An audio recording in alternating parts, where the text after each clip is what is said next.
ইকরা বিসমি রাব্বিকাল্লাযী খালাক, পড়ো তুমি তোমার রবের নামে যিনি তোমাকে সৃষ্টি করেছেন। তাহলে পড়াশোনার জন্য শর্ত দিয়েছেন কি? পড়তে হবে কার নামে? আল্লাহর নামে।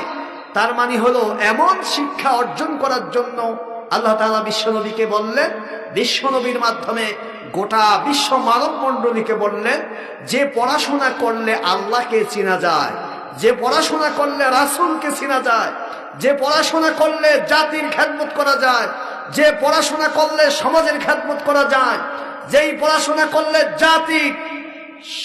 জাতির জন্য কোনো কল্যাণ বয়ে আনা যায়, যেই পড়াশোনা করলে সমাজ থেকে টেন্ডারবাজি, চাঁদাবাজি, দুর্নীতি, হত্যা, ধর্ষণ, লুণ্ঠনকে মূলোৎপাটন করা যায়, গোটা পৃথিবীর মানুষের জন্য শান্তি বয়ে আনা যায়, সেই শিক্ষা অর্জন করার জন্য আল্লাহ